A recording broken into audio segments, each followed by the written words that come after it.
Hello and welcome. The multiverse holds secrets that mortals were never meant to uncover.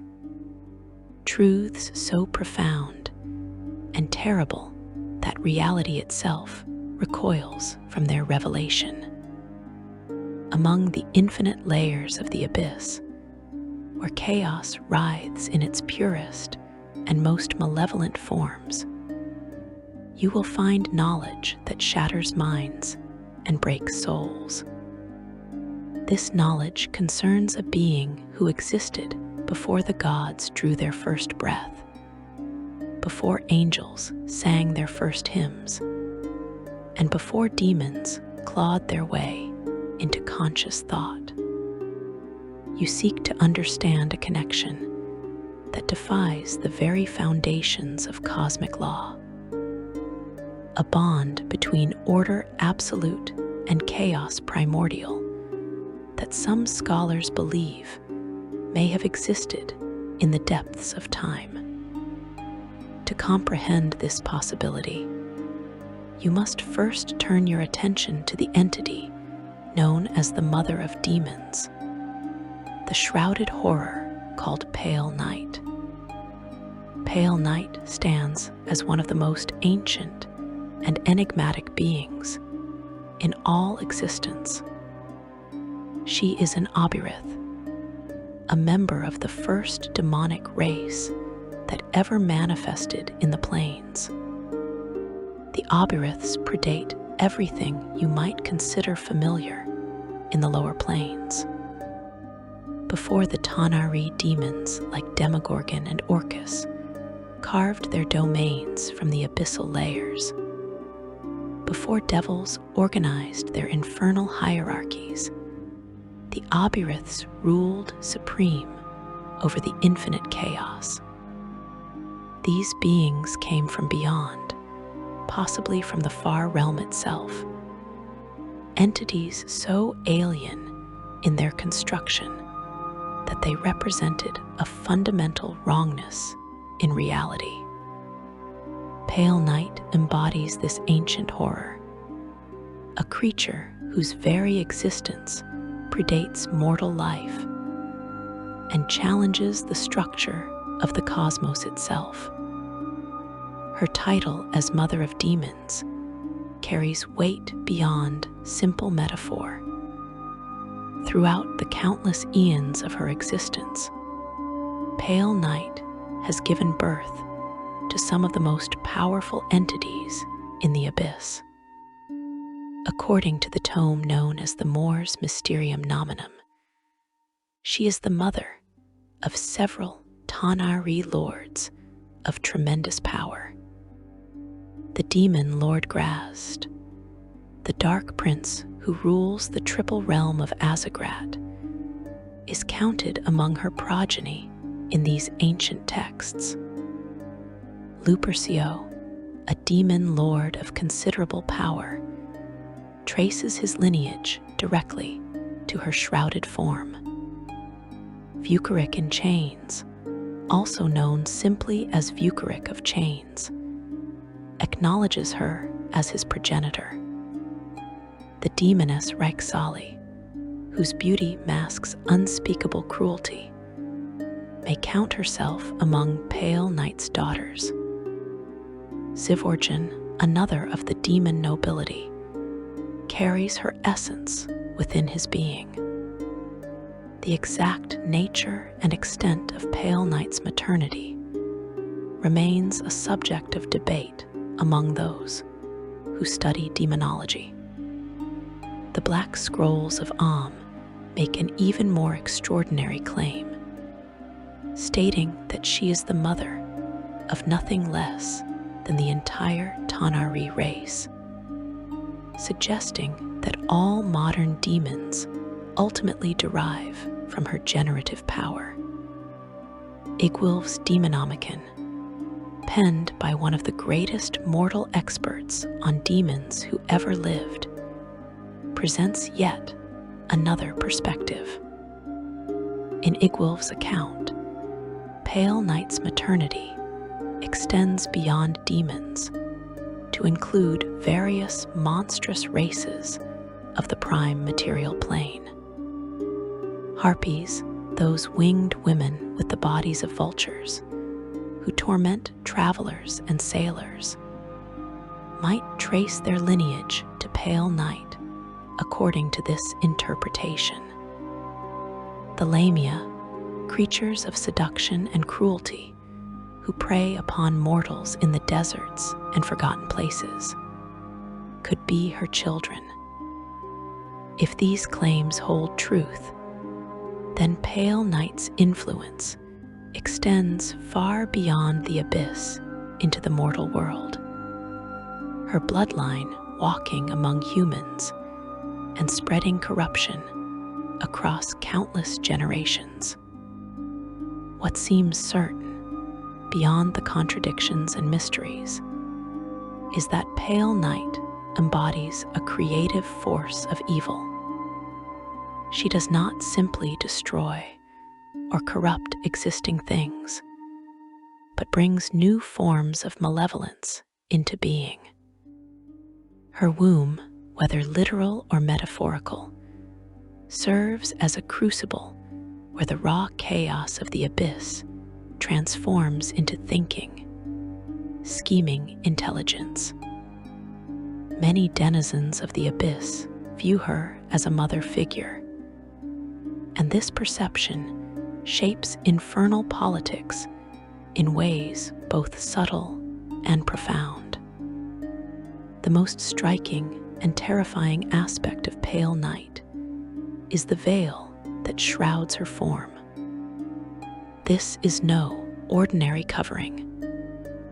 You might imagine a simple piece of fabric, perhaps enchanted or cursed, but such mortal conceptions fall short of the truth.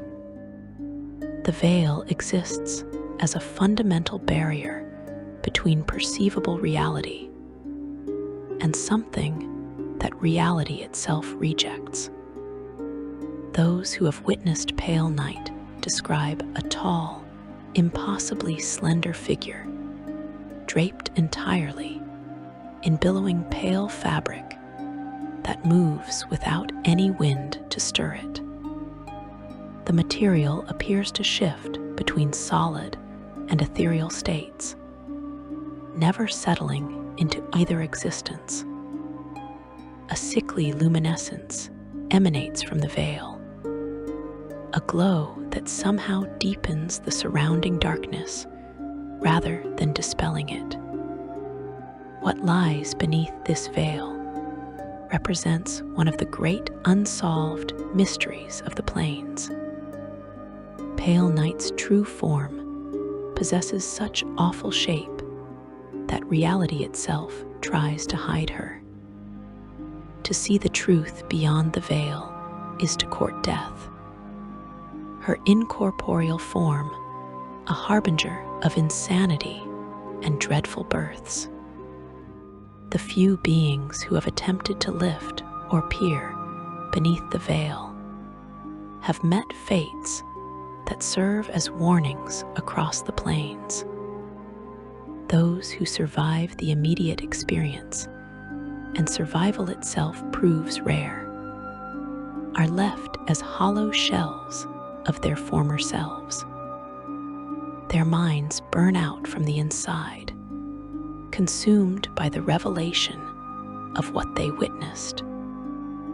These unfortunate souls wander the plains as mindless husks, occasionally muttering fragments of impossible truths that drive anyone who listens too closely into their own spirals of madness. Her domain within the abyss reflects the mystery and horror of her nature. Pale Night claims rulership over multiple layers of the infinite abyss. She lives in a bone castle, which sits on a vast plateau in the endless maze of Baphomet, on the 600th layer of the abyss. She has maintained a strong alliance with Baphomet, the Prince of Beasts, and has lived on his lair since long before he became a demon lord. They do not work together in the traditional sense, but each will defend the other's home from assault, a mutual defense pact that has endured across the ages.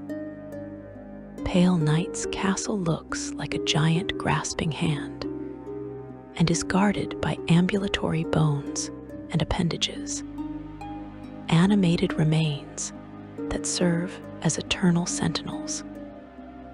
She rarely leaves this castle, and it is said that those who stumble into her domain become new guardians for it, their bodies and bones conscripted into her service even after death. More significantly, she serves as the matron of Androlin, the 471st layer of the abyss. This layer has become something unique in the chaotic realms, a battlefield where forces of good actively fight to protect a group of Eladrin children who became trapped there through ancient treachery. The story of Androlin speaks to Pale Night's capacity for long-term cruelty and her understanding of suffering that transcends simple violence. Long ago, through guile and trickery, she manipulated the sense of concern the Eladrin Princess Skodal, consort of Queen Morwell, felt for his races, young to convince him to agree to a terrible pact. This blasphemous agreement trapped an entire generation of Eladrin children on her lair, allowing Pale Night's forces to hunt them down one by one at her leisure. This occurred in the aftermath of the Eladrin crusade to cleanse the abyss of the Obirith presence after their defeat on the fields of Pesh. Rather than accepting her defeat gracefully, Pale Night engineered revenge that would last for eternities. Since the pact was sealed, the lair has become a battlefield between the forces of the demoness and the Celestials that have come to protect the young Eladrins. The Eladrin children, kept eternally young by the pact that still binds them to the lair, are much diminished from their earlier days, numbering now fewer than 100 souls. Their increasing scarcity makes their defenders fight all the harder, with the forces of good adamant in their zeal to protect the few remaining Eladrins from harm and working together to break Pale Night's hold on them so that they might, at long last, be returned to their rightful place in Arborea. What makes this layer particularly fascinating to planar scholars is that the continuous presence of good-aligned beings fighting for a righteous cause has begun to change the layer itself. After so many centuries of benevolent defenders flocking to the lair, and due to the children's overwhelming purity, Androlin itself has transformed significantly over the years, shifting from a haunted, colorless nightmare realm to a deliriously beautiful, surrealistic landscape of vivid pastels and lush, alien vegetation. Some theorize that Androlin might eventually transform entirely, possibly even shifting out of the abyss to a higher plane, a transformation unprecedented in planar history. Whether Pale Night foresaw this possibility and allowed it as part of some incomprehensible scheme, or whether she made a rare miscalculation remains unknown to even the wisest scholars of the plains. To understand Pale Night, you must grasp the nature of the Oberiths and their place in cosmic history. The Oberiths were not simply another breed of demon. They represented the first manifestation of evil chaos in the multiverse, possibly originating from an entirely different reality. The shard of pure evil opened a path to this multiverse, allowing the Oberiths to enter and establish their dominion. The Oberiths brought with them a form of evil that predated moral frameworks, a wrongness that existed before concepts of right and wrong had fully formed. During their reign, the Oberiths dominated the abyss with absolute authority. They ruled for eons before mortal races walked the prime material plane, before the gods established their divine domains. Their power seemed unassailable, their dominion eternal. Yet the Oberiths made a critical decision that would ultimately lead to their downfall. They created the Tanari, a new breed of demon formed from corrupted mortal souls. The Queen of Chaos, another powerful Oberith, is credited with creating the Tanari race, specifically bringing forth Demogorgon to serve as a general after her lover Miska, the wolf spider, was defeated. The Tanari initially served as slaves to the Oberiths, foot soldiers in their wars, and tools for their incomprehensible schemes. But the Tanari possessed something the Oberiths had not fully anticipated: a connection to mortality and the mortal condition that gave them certain advantages. When the Eladrin mounted their great crusade against the abyss, when they raided the Oberith holdings in an attempt to purge demonic evil from existence, the Tanari saw their opportunity. With the Oberiths weakened by the Eladrin assault, the Tanari rose in open revolt. The slave race turned on their masters in a brutal uprising that shattered the Oberith dominion forever. Most Oberiths perished in this revolution. Those who survived were forced into hiding, driven to the forgotten corners of the abyss where they plot in shadows and nurse their ancient hatred. The Oberith species is now all but extinct. The Tanari now rule the abyss, with demon lords like Demogorgon, Orcus, and Graz'zt commanding vast armies and entire layers. Yet Pale Night endures. Unlike most of her Oberith kin, she chose to bide her time, lurking in unseen places, methodically plotting her next move. She maintained her position of power, even as the Tanari ascended. She remains a figure of fear and reverence, even to the mighty demon princes who now dominate abyssal politics, feared by all, even other demons.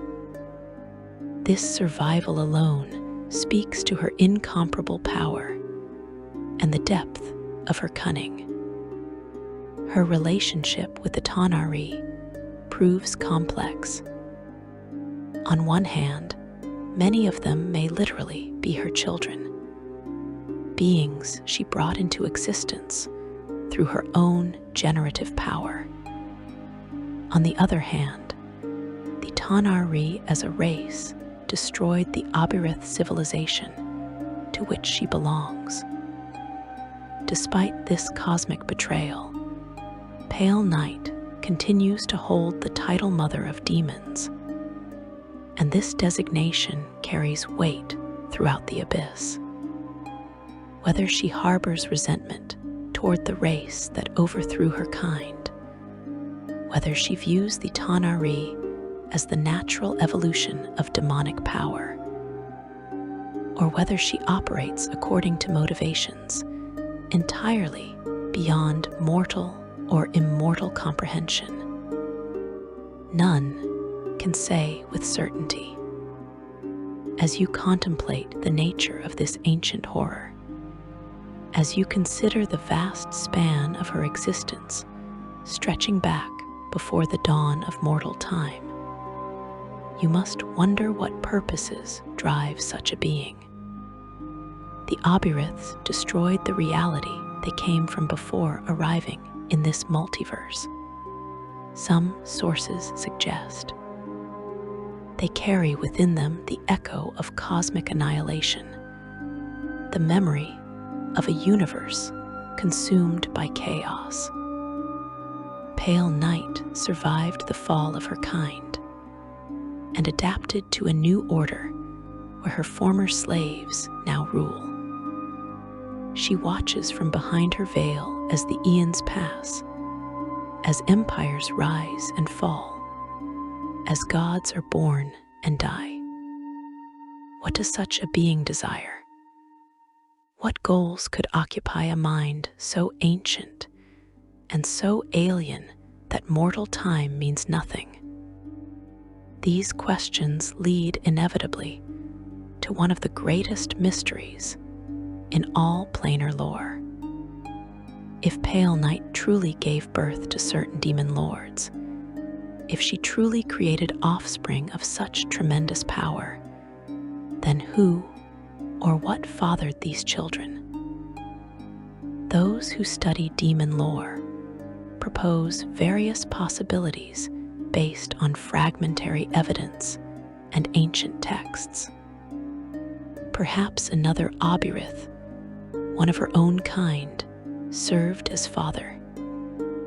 Perhaps she requires no mate, generating her children through parthenogenesis or through direct manipulation of abyssal energies.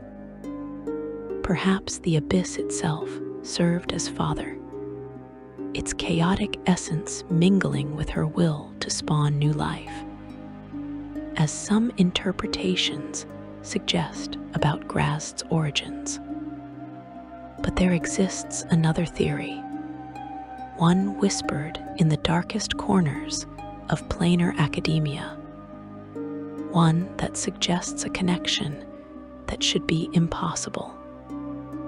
Some scholars propose, based on obscure references and careful analysis of demon lord characteristics, that Pale Night drew to herself a being of ultimate law to father her most powerful children. They suggest that she reached across the fundamental divide between chaos and order, between demon and devil, to create offspring who would bridge these opposites. This theory names a specific father, a being whose very existence represents everything Pale Night should oppose. That name echoes through the halls of the 9 hells, spoken with reverence and terror in equal measure. Asmodeus, Lord of Nessus, master of the 9 hells, the Archfiend Supreme. Could it be that the mother of demons and the Lord of devils share a bond that transcends the blood war? According to certain interpretations of ancient lore, Asmodeus and Pale Night may have conspired to create something that should not exist, a fusion of demon and devil, of chaos and law, of the abyss and the 9 hells. The implications of such a union stagger the imagination, challenging everything the multiverse understands about the nature of good and evil, law and chaos. To explore this possibility, to follow this thread into the darkness it leads, you must now turn your attention from the shrouded mother to the Lord of Tyranny himself. Section 2. The Lord of Nessus. You descend now from the infinite chaos of the abyss into a realm of perfect, terrible order, where pale night embodies the primordial wrongness of chaos incarnate. Another being stands at the opposite extreme of cosmic power. The 9 hells of Badr represent evil refined into its most efficient and methodical expression. A hierarchy so perfectly structured that every soul within its boundaries serves a purpose in the grand design. At the apex of this infernal pyramid, ruling from the deepest layer of Nessus in a fortress of frozen blasphemy, you find the Lord of the Nine, the Archfiend Supreme, the being known across the multiverse as Asmodeus. Asmodeus commands the 9 hells with absolute authority that brooks no challenge and tolerates no defiance. He is not merely the most powerful devil, but the embodiment of devilish nature itself, the living manifestation of lawful evil distilled to its purest essence. Every contract signed in blood, every soul bargained away for fleeting power, every act of betrayal clothed in legal language ultimately enriches Asmodeus and strengthens his grip on the lower planes. The archdevils who rule the other 8 layers of the 9 hells, beings of tremendous power in their own right, all derive their power from fractions of his essence that he invested in them. Every devil within the infernal hierarchy serves Asmodeus, either directly or via a line of authority tracing back to him. Bel, Lord of Avernus, commands the infernal armies on the first layer, where the blood war rages hottest, spending more of his time worrying about demonic invasion than infernal politics.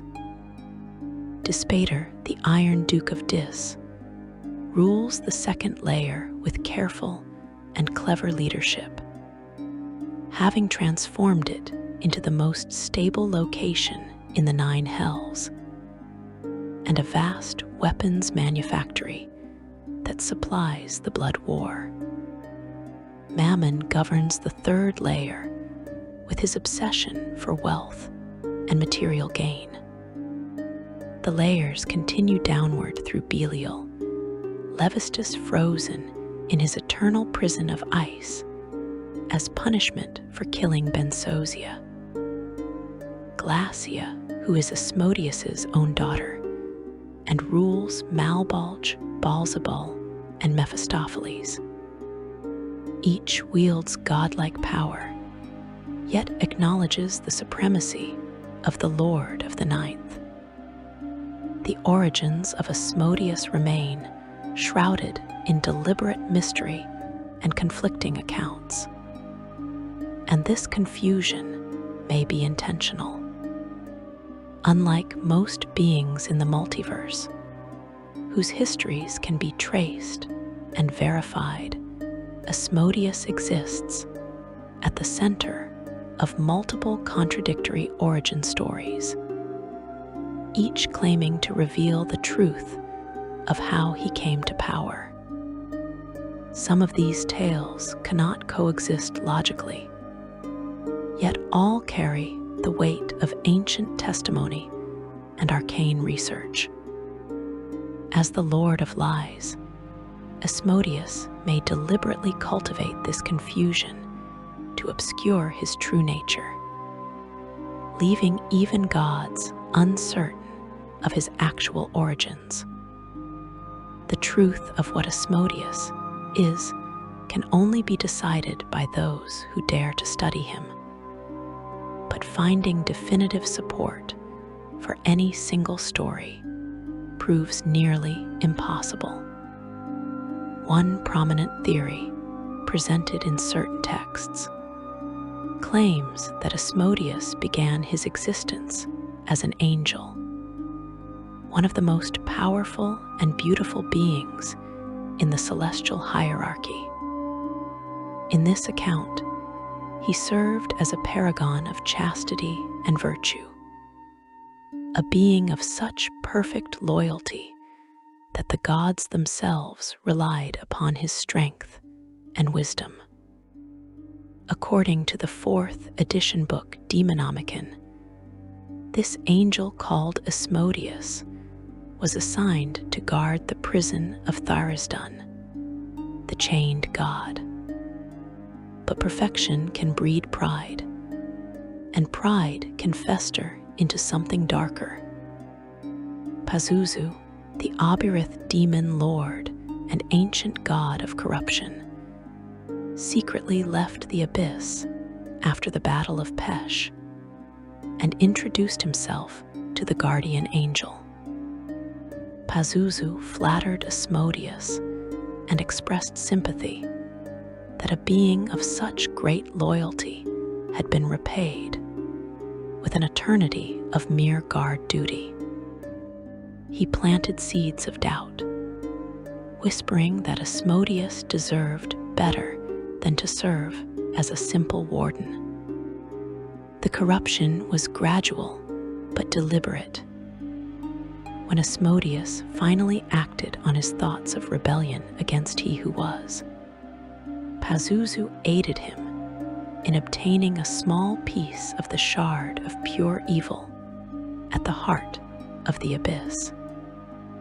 Asmodeus used this fragment to create his infamous ruby rod, a weapon of incredible power. Armed with this scepter of absolute evil, Asmodeus led an invasion in which his divine master was slain. The fall, as this story tells it, transformed the angel and his followers into something new and terrible. As Asmodeus and his warriors became more reliant on the power Pazuzu provided, they also became more corrupted, eventually transforming into the first devils. The gods took notice of the change, but Asmodeus smoothed it over, using what he called the abyssal taint as an excuse. This version of events suggests that devils themselves emerged from corrupted angels, with Asmodeus as the first and greatest of their kind. It is said that Asmodeus owes Pazuzu a favor for his help in this transformation, a debt that has not yet been repaid. This unpaid obligation between the Lord of the Nine Hells and an Obirith demon lord suggests a connection between lawful and chaotic evil that should not exist. Yet another origin story presents a radically different account of Asmodeus's beginnings. In this version, Asmodeus never served the gods of good at all. Instead, he emerged as one of two ancient serpent beings who existed before the current cosmos took shape at the very dawn of time. He and his counterpart Jazirian arose from the primordial chaos, two aspects of a single cosmic principle who circled one another and created the outer planes and everything within them. Graz'zt embodied law in service of good, while Asmodeus represented law in service of self. These serpentine beings fought to determine which principle would shape reality, coiling around each other in a battle that lasted for eternities uncounted. Eventually, Graz'zt gained the upper hand and cast Asmodeus down into the lower planes.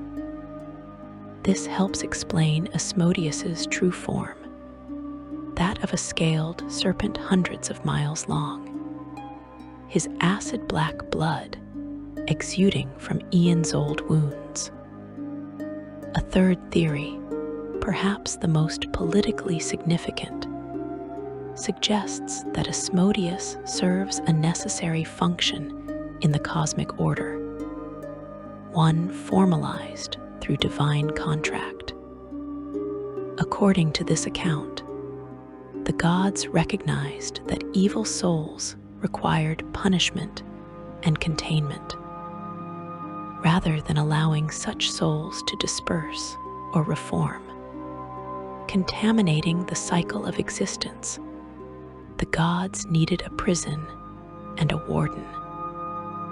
Through negotiation, several primal deities of law signed a deal with Asmodeus known as the Pact Primeval.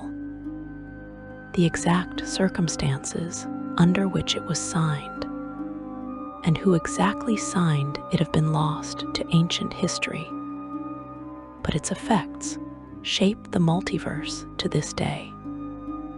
The Pact Primeval stands as one of the most significant contracts ever written, a document that defines the relationship between Asmodeus and the divine powers of the multiverse. Through merciless exploitation of loopholes, the pact granted devils the right to punish lawful evil souls. The contract allowed Asmodeus and his fellow devils to take up residence in the realm of Badr, to punish the souls of wicked mortals, and to extract magical energy from the souls under their care in order to fuel their powers. Asmodeus reasoned that, without this arrangement, devils would need to be granted the powers of godhood to perform their cosmic function, which the current gods would surely find unacceptable. Under the Pact's provisions, devils could tempt mortals and offer contracts and bargains, but they could not violate free will. Every soul that comes to the 9 hells must arrive through its own choices, through its own acceptance of infernal terms. The divine ascension of Asmodeus marks one of the most significant events in modern planar history. For countless ages, he ruled as the mightiest of archdevils, a being of godlike power, but not technically a god. That changed during the Spell Plague, when the very fabric of magic across the multiverse underwent catastrophic revision.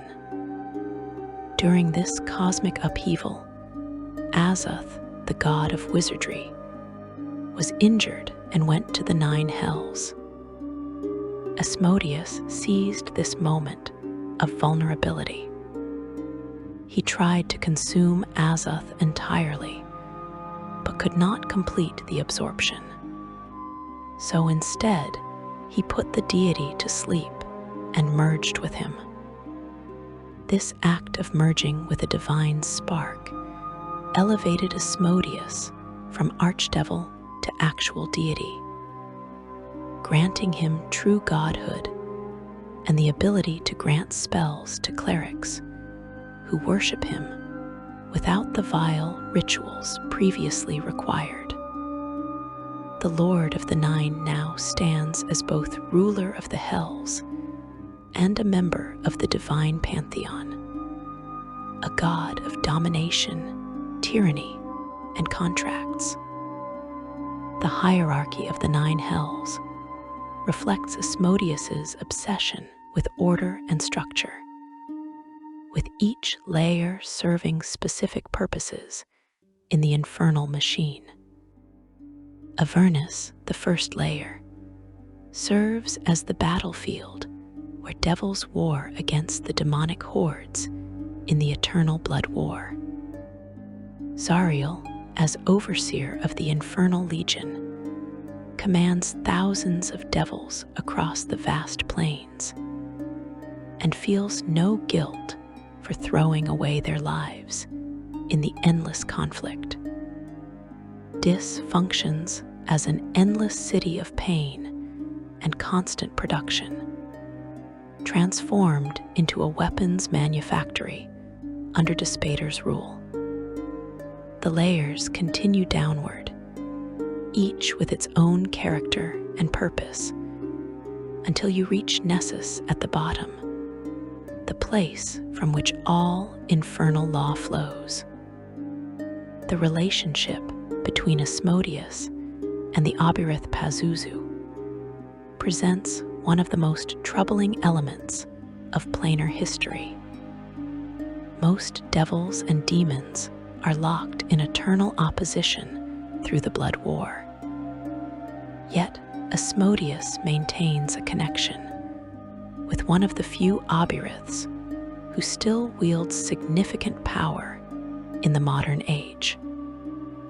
Pazuzu, the prince of the lower aerial kingdoms, stands as an Obirith who adapted and endured when most of his kind fell to the Tanari revolution.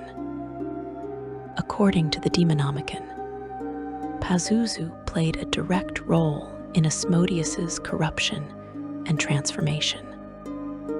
Whether that transformation involved a fall from grace or simply aided his rise to power, this connection between the embodiment of lawful evil and a being of chaotic evil who should be his natural opposite raises profound questions.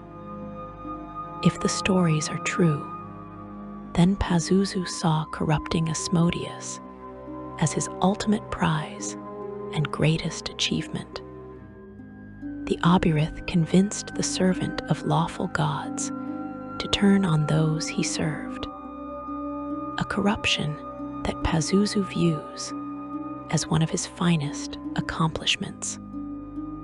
The fact that Asmodeus still owes Pazuzu an unpaid favor suggests their relationship continues into the present age, a secret known only to these two ancient powers. Based on this documented connection, we can infer that Asmodeus possesses a capacity for pragmatic alliance that transcends ideological boundaries. If he can maintain relations with an Obirith like Pazuzu, despite their fundamental opposition, this could imply he might forge other impossible alliances when the potential benefits outweigh the philosophical conflicts. The blood war dominates much of Asmodeus's attention and resources. This conflict between devils and demons has raged since before mortals walked the plains, an eternal struggle between law and chaos, between the methodical evil of the nine hells and the rampant destruction of the abyss. Devils fight with discipline and tactics, with careful planning and strategic coordination. Demons attack in endless hordes, caring nothing for losses, overwhelming their enemies through sheer numbers and frenzied violence. The war provides justification for the existence of the 9 hells and for the pact primeval itself, positioning Asmodeus as a necessary dark defender, whose methods may be cruel, but whose purpose contains demonic chaos. Yet if Asmodeus truly opposes the demons and everything they represent, if he stands as the champion of law against chaos, then certain rumors about secret dealings become all the more shocking. The documented relationship with Pazuzu demonstrates that Asmodeus can and will cooperate with powerful demons when it serves his purposes. This established fact lends credibility to other whispered claims about pacts made in the depths of time, agreements that might predate the Blood War itself. Some scholars who study these patterns propose that if Asmodeus could ally with Pazuzu, he might have forged other connections with ancient demons, possibly even with Pale Night herself. The most explosive theory concerns the Dark Prince Graz'zt and suggests he may be the product of such an alliance. The characteristics that set Graz'zt apart from other demon lords: his capacity for long-term planning, his organized rule, his confirmed origins as a devil before his transformation into a demon. All of these traits could imply a heritage that bridges both realms. If Asmodeus traveled to the abyss, seeking something only Pale Night could provide, knowledge from before the current cosmic order or alliances that transcended the Blood War, the price for such forbidden exchange might have included the creation of hybrid offspring. Based on what we know of Asmodeus's relationship with Pazuzu and his willingness to exploit any advantage, we can assume he would consider even the most unconventional arrangements if they advanced his ultimate goals. What could motivate the Lord of the 9 hells to violate every principle he claims to uphold by joining with the Mother of Demons? The answer might lie in the very nature of Asmodeus's lawfulness. He follows law as a methodology, not as a moral constraint. He exploits loopholes in the pact primeval to expand his authority. He consumed a god to achieve divinity, demonstrating willingness to commit cosmic-scale transgressions when opportunity presents itself. From this documented pattern of behavior, we can infer that no alliance would be too shocking, no partnership too controversial, if it served his grand design for domination of all existence. Section 3. The Forbidden Union. The question hangs in the air like a blade suspended above reality itself. How could the Lord of the 9 hells, the supreme embodiment of lawful evil, unite with the Mother of Demons, the primordial chaos incarnate? You stand at the threshold of a mystery that challenges every assumption about the nature of the lower planes, every certainty about the division between devil and demon. To understand this theoretical connection, you must turn your attention to the being who may represent the living proof of their union, the Dark Prince of the Abyss, the demon lord called Graz'zt. Graz'zt rules the triple realm of Azagrat with an iron fist wrapped in velvet seduction. His domain encompasses 3 full layers of the abyss, the 45th, 46th, and 47th, a feat of conquest and consolidation that few demon lords have ever matched. Where other regions of the abyss descend into pure chaos, where madness reigns and structure dissolves, Azagrat displays an unsettling degree of organization. Cities rise in twisted parodies of mortal civilization. Courts conduct elaborate ceremonies of dark splendor, and hierarchies enforce order through cruelty and fear. The city of Zelator exists simultaneously on all 3 layers through powerful dimensional magic, a feat of planning and magical coordination that requires sustained discipline, unusual for the chaotic abyss. This is not the formless chaos you would expect from a demon realm. This is chaos refined, given structure and purpose, bent to the will of a singular intelligence that understands both the power of disorder and the strength of careful planning. The Dark Prince himself embodies contradictions that should not coexist in a single being. He appears as a figure of devastating beauty, 9 feet tall, with midnight black skin that gleams like polished obsidian. His eyes burn with emerald fire. His features combine masculine strength with an almost elvish elegance, and his voice carries the weight of command wrapped in honeyed persuasion. 6 fingers grace each hand, a subtle wrongness that hints at his demonic nature without diminishing his terrible allure. He dresses in the finest garments, surrounds himself with art and luxury, and conducts himself with a sophistication that would not seem out of place in the courts of archdevils. Yet beneath this cultured exterior lurks a capacity for cruelty and violence that marks him unmistakably as a creature of the abyss.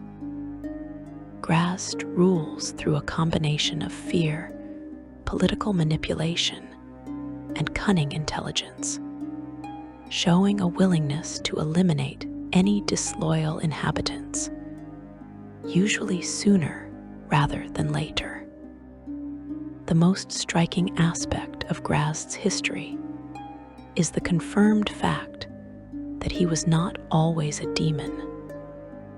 There were several competing, often contradictory theories as to Graz'zt's origin, some of which claimed that he was not a native to the abyss, but was once an archdevil who served Asmodeus. This devil origin was officially confirmed by Wizards of the Coast in 4th edition materials.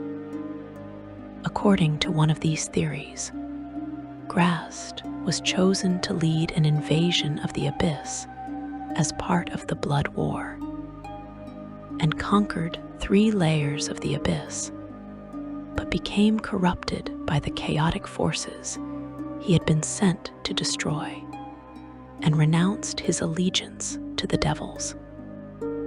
In the Demonomicon, it states that Graz'zt was once a devil and a trusted advisor to Asmodeus, who charged Graz'zt with invading the abyss and seizing the evil seed that created the Obyriths. No other major demon lord can claim such confirmed origins. The question then becomes not whether Graz'zt has infernal heritage, as this stands as established fact, but rather what mechanism allowed him to cross the fundamental boundary between devil and demon. This transformation from devil to demon represents something unprecedented in planar history. Devils and demons are not simply different political factions or rival armies. They embody opposite cosmic principles: law versus chaos, structure versus entropy. The metamorphosis from one to the other should be impossible, yet Graz'zt achieved it. This could imply that the boundary between these seemingly opposed forces is more permeable than most scholars believe. Or it might suggest that Graz'zt possessed some unique quality that made such transformation possible. Yet another theory suggested that Graz'zt was one of several demonic children of Pale Night, sired after the fall of the Obyriths. This would make him the brother of several other demons, including Lupercio, Vucaric, Reichsali, and Zivorgen. In 3rd edition's fiendish codex One Hordes of the Abyss, Graz'zt was given an origin via the mother of demons, establishing Pale Night as his mother in that version of the lore. Those who subscribed to this theory believed that Pale Night must have drawn some great evil entity to herself to father her children.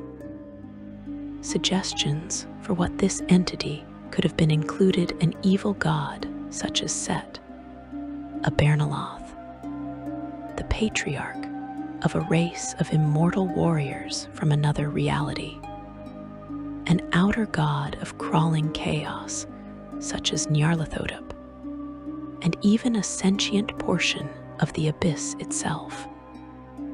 The most controversial proposal among these theories maintains that Asmodeus was drawn from the 9 hells to mate with Pale Night, implying that there may be truth in both theories.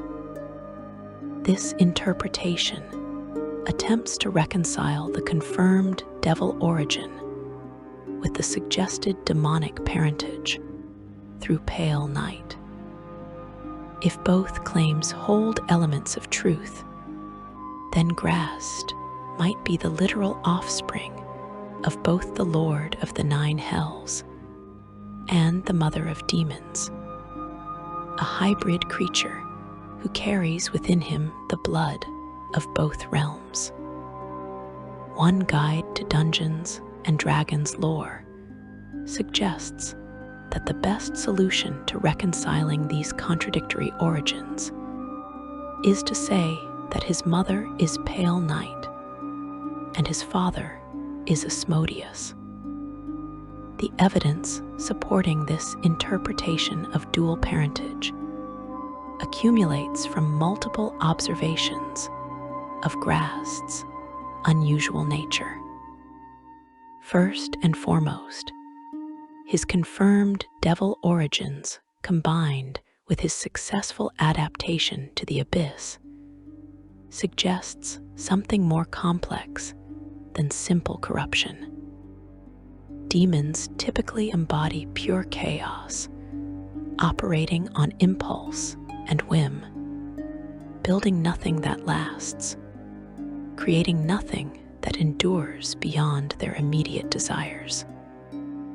Devils represent the opposite extreme, sacrificing everything to long-term planning, building elaborate hierarchies, working toward goals that may take millennia to achieve. Graz'zt somehow bridges these extremes. He he displays the chaotic cruelty and overwhelming presence of a true demon lord. Yet his methods, his patience, and his capacity for complex scheming rival the greatest archdevils. Second, Graz'zt's relationship with both the nine hells and the abyss displays unusual complexity that goes beyond what you would expect from a simple defector. He maintains contacts and alliances in the infernal realms that other demon lords could never forge.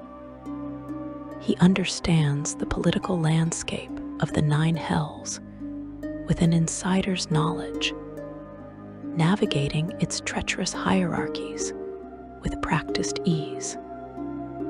Yet he has also conquered and held territory in the abyss more effectively than many native demons, adapting to its chaos while imposing his own will upon it.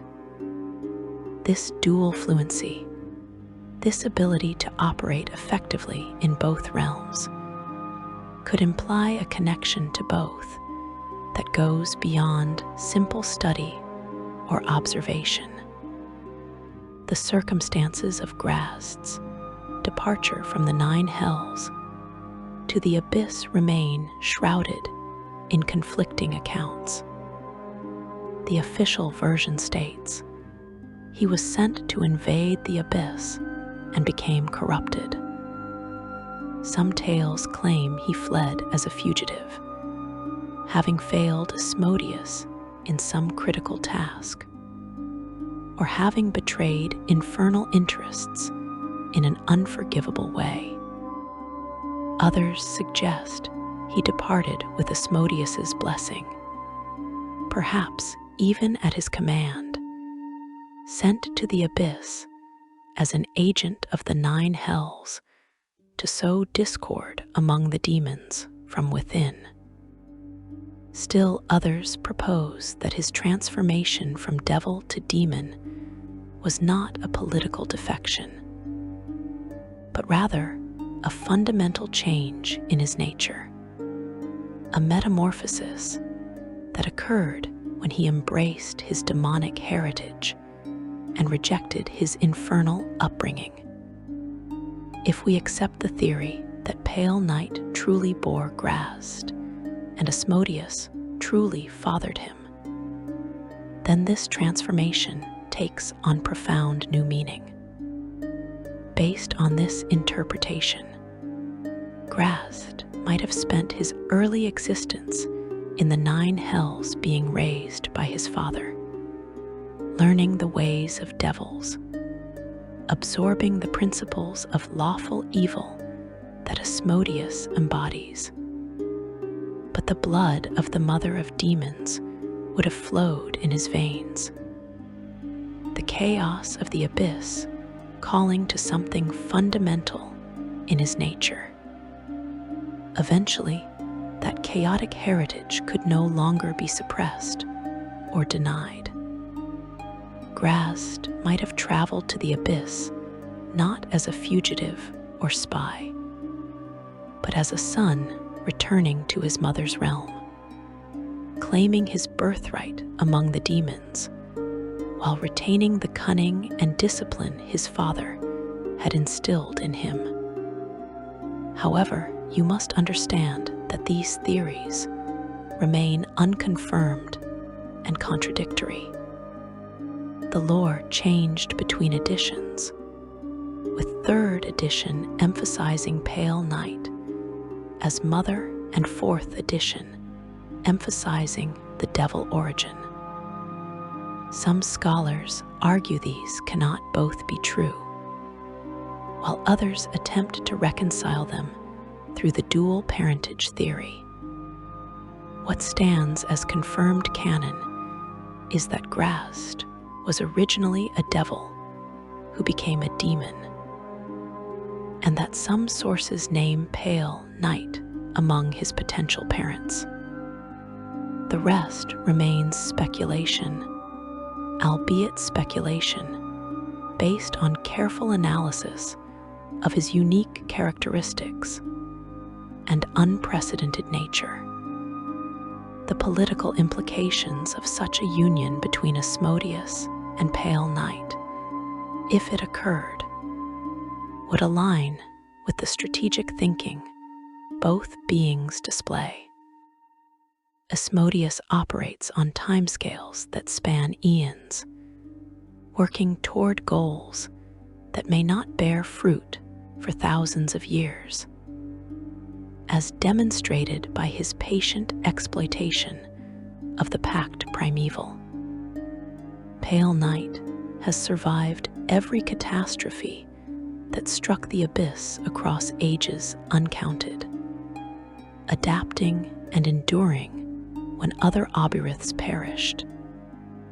Both beings understand that true power comes not from immediate gratification, but from positioning yourself for future advantage.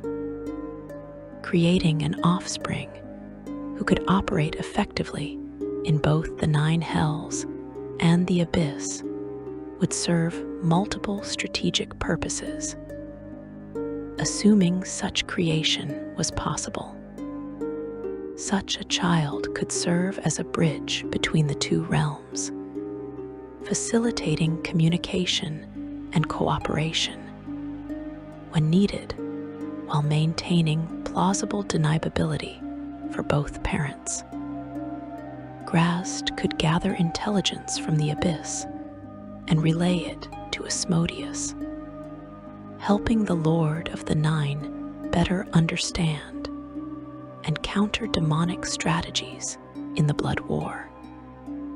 Conversely, he could feed information about infernal tactics to his mother, strengthening the demonic side of the conflict.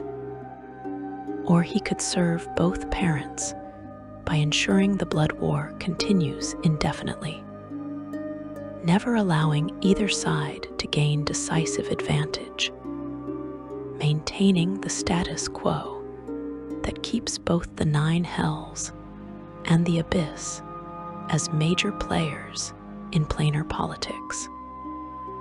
These possibilities remain theoretical, but they offer compelling explanations for otherwise inexplicable aspects of Graz'zt's nature and position. The simple fact that both Asmodeus and Pale Night have survived and thrived, while so many of their contemporaries have fallen, suggests they possess unusual flexibility and willingness to pursue unconventional strategies. Asmodeus maintains documented contact with Pazuzu, despite the Obyrith being everything a devil should oppose. Pale Night survived the Tanari Revolution that destroyed most of her kind, demonstrating she can adapt to work with those who might seem like natural enemies. Based on these documented patterns of behavior, we can infer that if both beings have demonstrated willingness to cross traditional boundaries when it serves their purposes, they might cross even the ultimate boundary between devil and demon if the potential rewards justified the risk. The practical mechanics of such a union raise disturbing questions that remain unanswered.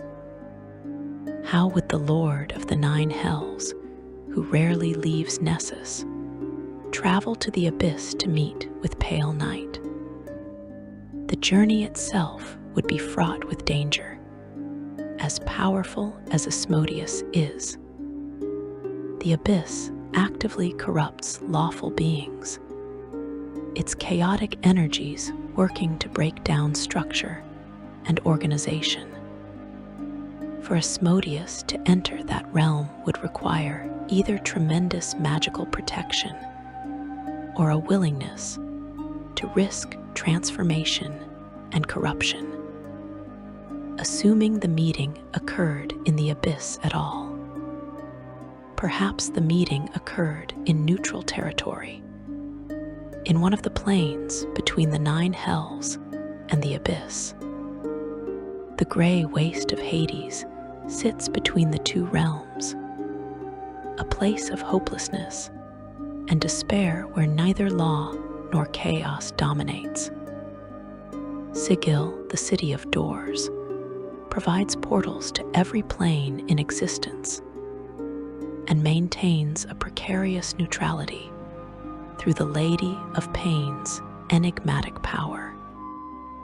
Asmodeus and Pale Night might have met in such a location, their union taking place outside the boundaries of their respective realms, in a space where the normal rules of reality held less sway, if such a meeting occurred at all.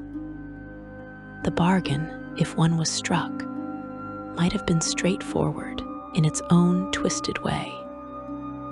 Asmodeus sought forbidden knowledge, lore that only an obyrith as ancient as Pale Night possessed, information about the fundamental structure of reality, weaknesses in the cosmic order that might be exploited, forgotten magics from previous iterations of existence.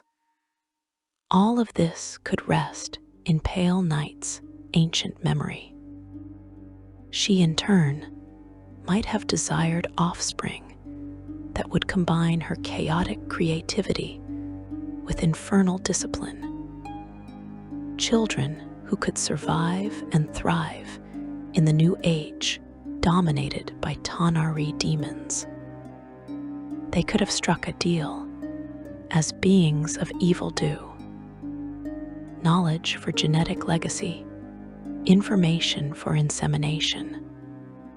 A transaction that both parties entered with full awareness of the stakes and potential consequences. Assuming this interpretation of events holds any truth, the resulting child, if Graz'zt truly is the son of both Asmodeus and Pale Night, would serve both parents' interests while pursuing his own agenda. From his mother, he would have inherited tremendous power, otherworldly presence, and the creative chaos that allows demons to adapt and transform. From his father, he would have gained strategic thinking, patience, and understanding of hierarchy and structure. He took his mother's realm, the abyss, as his home, but he shaped it according to principles his father would recognize and approve. He became something unique in the lower planes, a demon who thinks like a devil, chaos constrained by will and purpose. The existence of Graz'zt, whether or not he truly is the son of Asmodeus and Pale Night, raises profound questions about the nature of the blood war itself.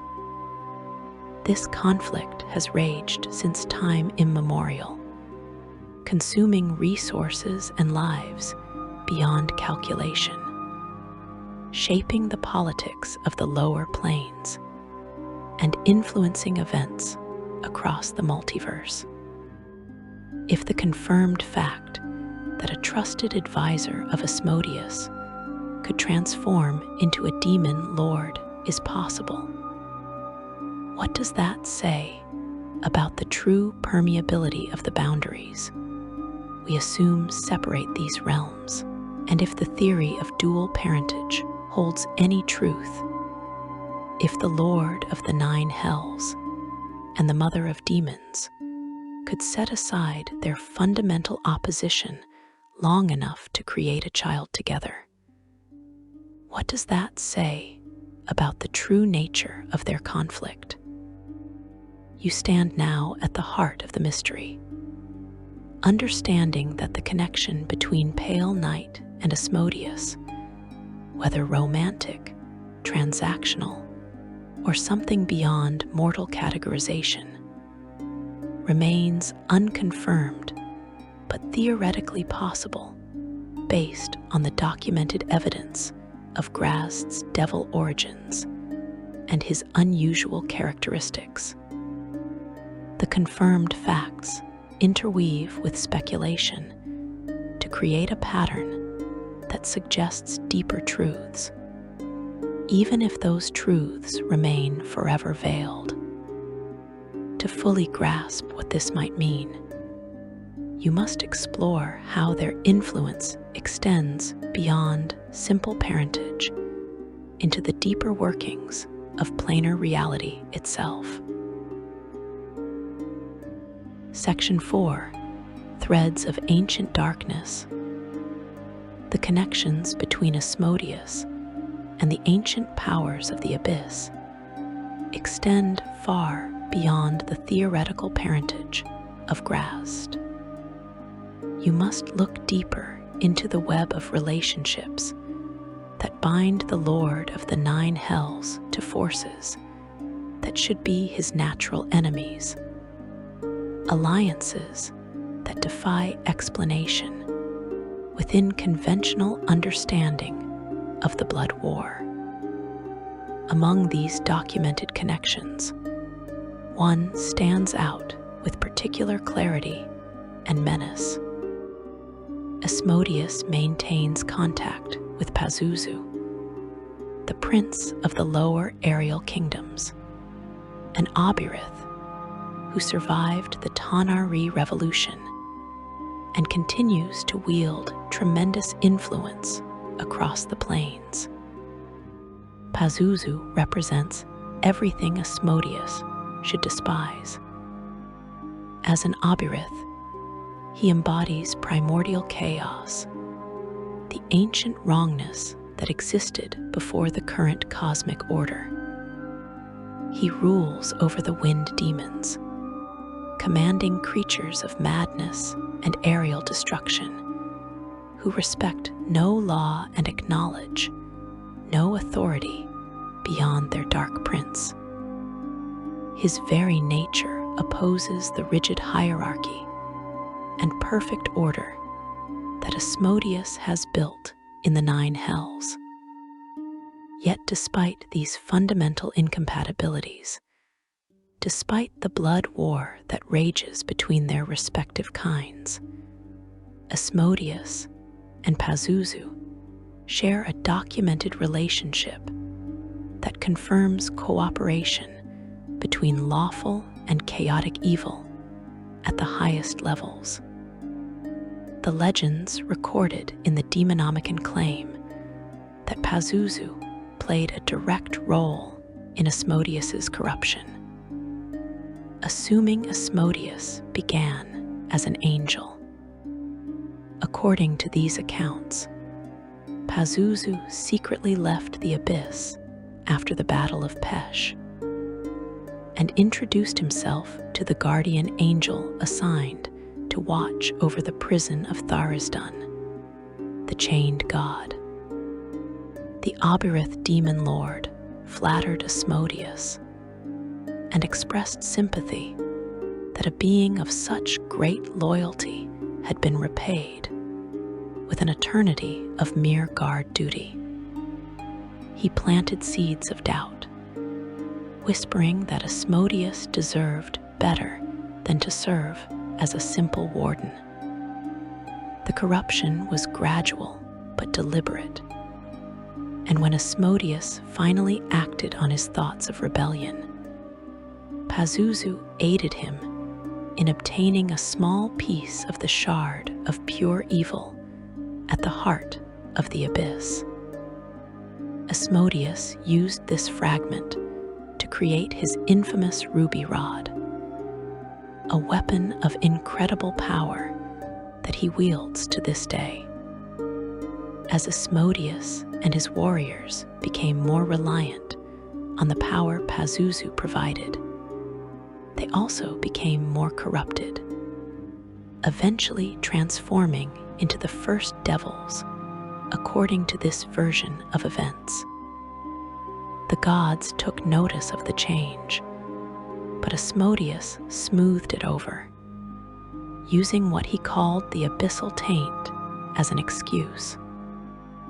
This documented narrative, whether historically accurate or mythological, establishes that the Lord of the Nine Hells owes Pazuzu a favor for his help in this transformation, a debt that has not yet been repaid.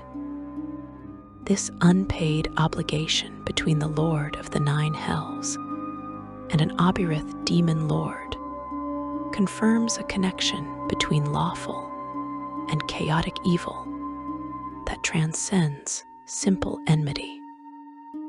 Based on this documented relationship with Pazuzu, we can infer that Asmodeus possesses the capacity to forge alliances across the supposedly unbridgeable divide between devil and demon. When such alliances serve his purposes, if he could accept aid from an Obirith during his transformation, if he could incur a debt to a being of pure chaos, this pattern of behavior could imply he might pursue other unconventional partnerships with ancient demons.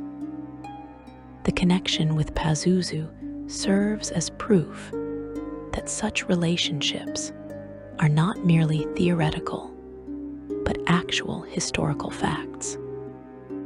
The blood war itself may serve purposes that neither the common devils nor the rank and file demons understand. This conflict represents the eternal struggle between devils and demons, between lawful evil and chaotic evil, between those who seek absolute control and those who desire absolute destruction. The fighting takes place across the lower planes, on the material plane, and anywhere else that demons and devils might congregate. Countless trillions of fiends have perished across the ages in battles fought on scales that dwarf mortal comprehension. The river Styx runs with the blood of fallen combatants from both sides. Yet despite this expenditure of resources and lives, neither devils nor demons have ever come close to achieving final victory. The devils fight as a matter of pride, mixed with burning resentment, for a cosmic order that refuses to acknowledge their role as overseers of the multiverse.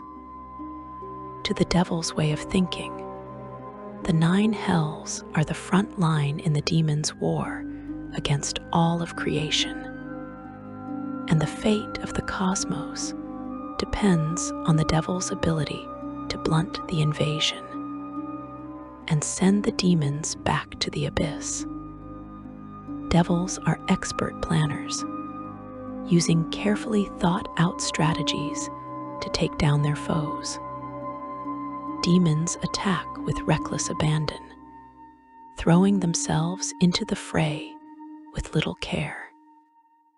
The fighting centers on Avernus, the first layer of the Nine Hells, where wounded devils can retreat knowing that fresh reinforcements can continue the fight. Some planar scholars theorize that the blood war might actually serve as a cosmic control mechanism. The conflict keeps both devils and demons occupied, preventing either side from accumulating enough surplus power to threaten the established cosmic order. There are whispers of conspiracy theories suggesting that the gods themselves, through their own vested interests, colluded in both devising and extending this continual conflict. This deific conspiracy theory proposes a divine calculus wherein the orchestration of this ceaseless struggle between the devils and demons was actually an intentional design to prevent any one faction from gaining enough power to threaten the sacred pantheons of the realm. However, this theory lacks substantial evidence and remains speculation among those who study planar politics. What we can observe with certainty is that the blood war helps ensure the balance of the multiverse, creating a stalemate that benefits the cosmos at large. By keeping these opposing forces of evil locked in continual conflict, the most powerful beings on both sides, entities like Asmodeus and ancient demons like Pale Night, who possess the long view of cosmic time, would be positioned to understand these larger patterns. Based on their documented survival strategies and adaptability, this could imply they recognize how the war serves their individual interests even as it consumes their underlings. The shared knowledge between Asmodeus and the ancient demons like Pale Night represents another thread connecting these beings across the supposedly unbridgeable divide.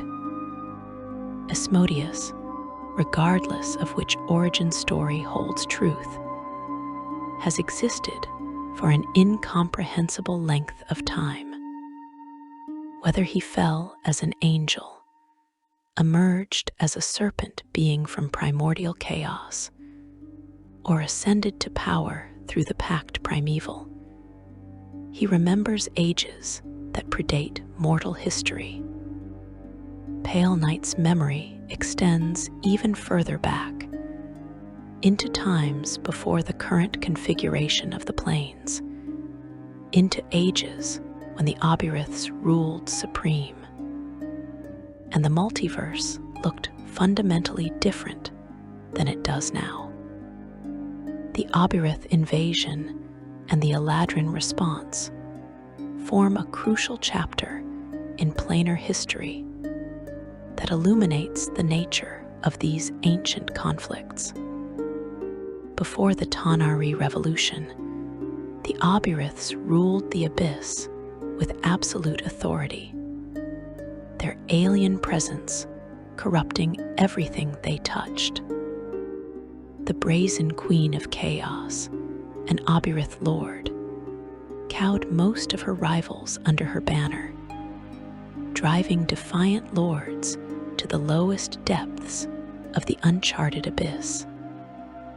She marshaled even the Tanar'ri to her side by elevating her most trusted servitor and consort, the powerful Tanar'ri Lord Miskah the Wolf Spider, to the rank of Prince of Demons. The Queen of Chaos led the Obyriths to war against the rest of reality, specifically against the forces of law. From the heights of the Olympian glades of Arborea dwelt Morwell, leader of the paragons of chaotic good that were the Eladrin. The fairy queen of the Court of Stars sensed weakness in the Obyrith forces and ordered her Gale Knights to begin a devastating raid on the iron fortresses of Pazunia. The Eladrin host cared little of differences between Obyrith and Tanar'ri and slew all of them with impunity. The Obyrith lords struggled to maintain their fortresses against these attacks, but they and their demonic thralls died in their thousands. At this critical moment, the treacherous Tanari exploded in open revolt, overthrowing their masters even as the sky swarmed with flying celestials in gleaming golden armor. Demons of all varieties fled down the numerous pits and into the bowels of the abyss and an infinity of hostile climes. Most Obyriths perished in this combined assault from Eladrin and Tanari forces. The Obyrith species is now all but extinct, with only a few survivors remaining. Pale Night chose to bide her time, lurking in unseen places, methodically plotting her next move, which allowed her to survive when so many of her kind perished. The role of ancient pacts and agreements in binding these cosmic powers cannot be underestimated. The Pact Primeval stands as the most famous and well-documented example. The contract between Asmodeus and primal deities of law that granted him authority over the 9 hells. The exact circumstances under which it was signed, and who exactly signed it have been lost to ancient history, but its effects shape the multiverse to this day. Through merciless exploitation of loopholes, the pact granted devils the right to punish lawful evil souls.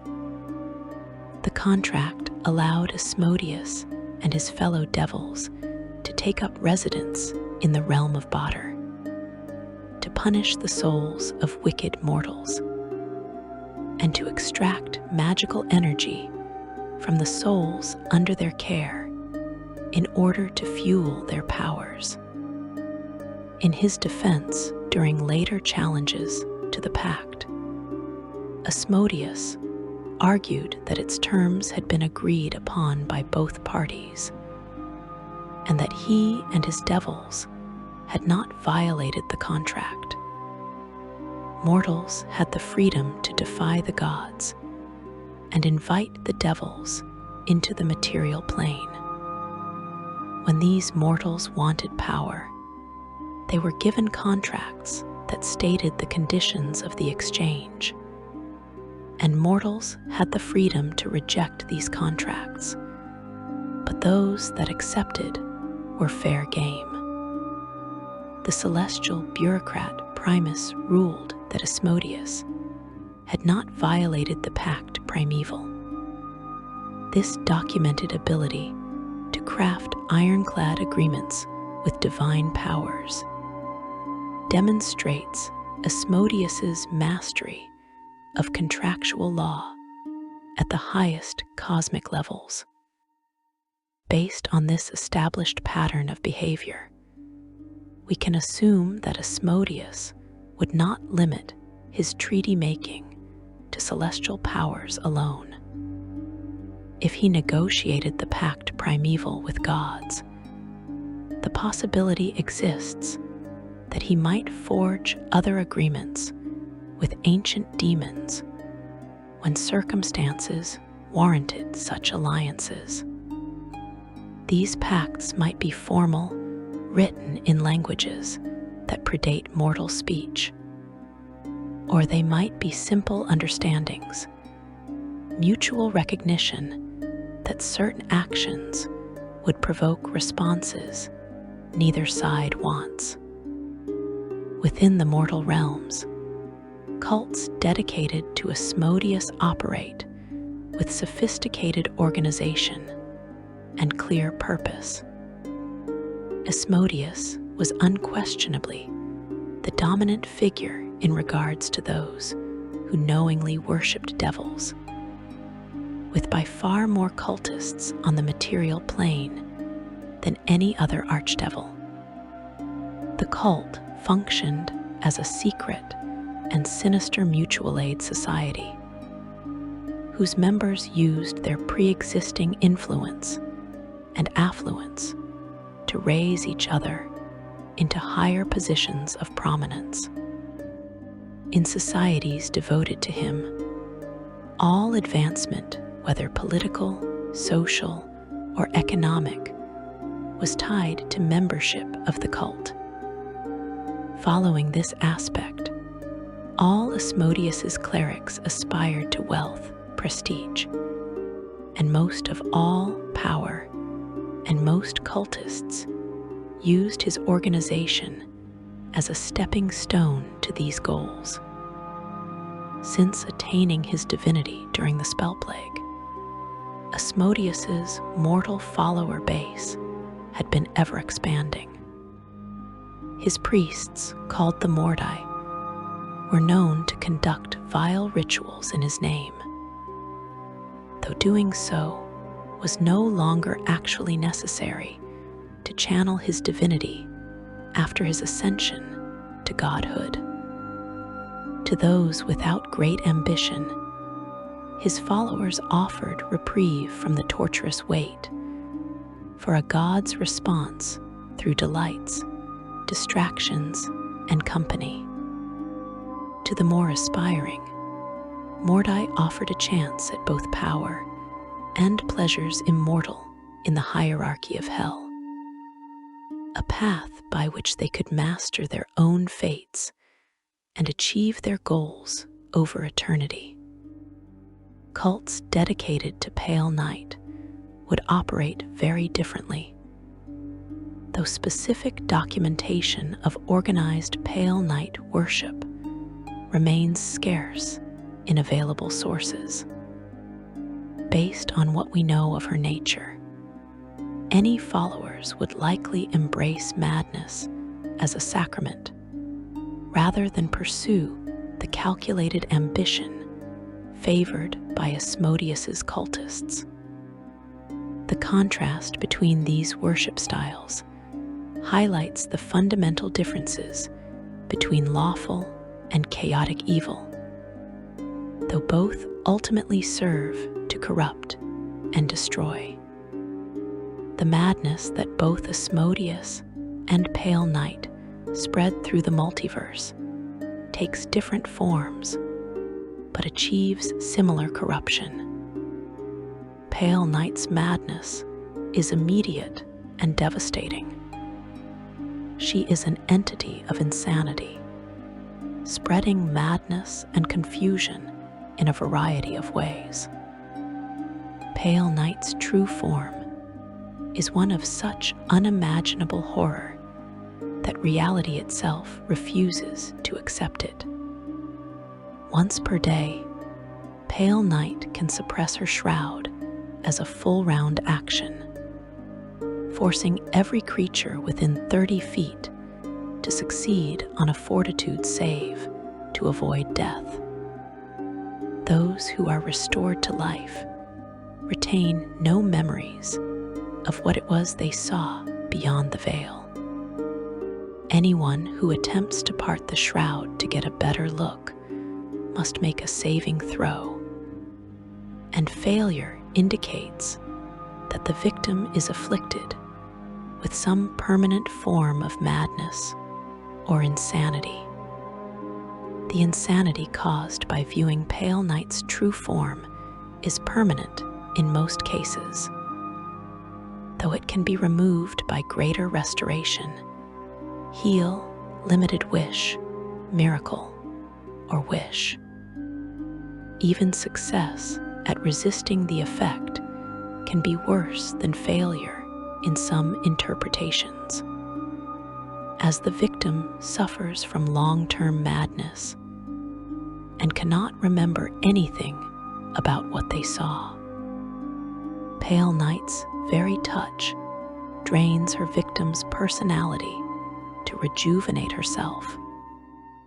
This madness spreads like a disease, creating cascading waves of insanity that ripple outward from encounters with her or her aspects. Asmodeus cultivates a different kind of corruption, one that wears the face of reason and order.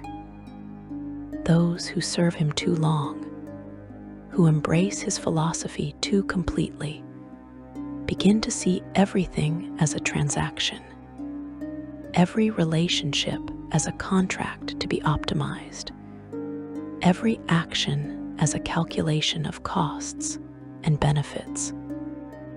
They lose the capacity for genuine emotion, for irrational kindness or spontaneous joy. Everything becomes subordinated to the grand design, the perfect plan, the ultimate achievement of goals. This corruption manifests as cold rationality taken to its logical extreme, a madness that appears as sanity, which makes it more insidious and harder to recognize than the obvious chaos of Pale Night's victims. The corruption that Asmodeus and Pale Night spread operates on multiple levels simultaneously. On the physical plane, their influence manifests through cults, through contracts and bargains, through the seduction and damnation of mortal souls. On the metaphysical plane, their very existence corrupts the fundamental principles that govern reality. Asmodeus has transformed law from a principle of justice and order into a weapon of tyranny and oppression, as demonstrated by his exploitation of the packed primeval.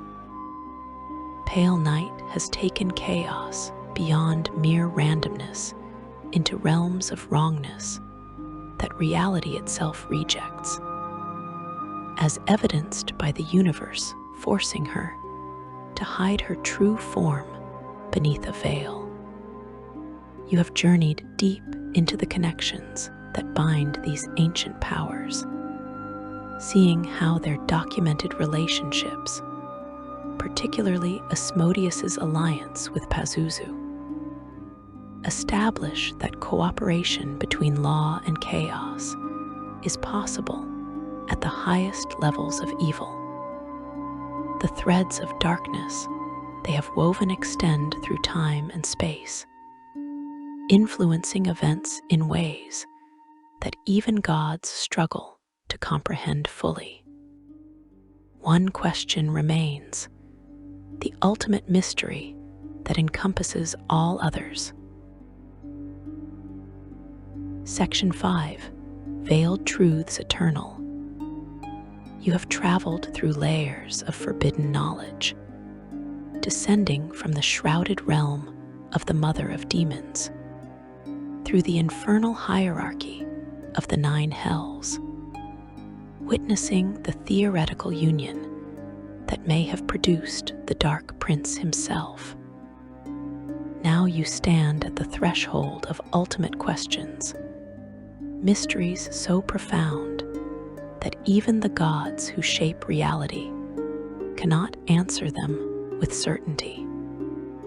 The documented connection between Asmodeus and the Obirith, Pazuzu, proves that cooperation between lawful and chaotic evil is possible at the highest levels. The confirmed devil origins of Graz'zt, combined with theories of his parentage, through Pale Night suggest patterns that transcend simple opposition. These established facts and scholarly interpretations together create a picture of cosmic evil far more complex than conventional wisdom acknowledges. The first question burns in your mind with relentless intensity.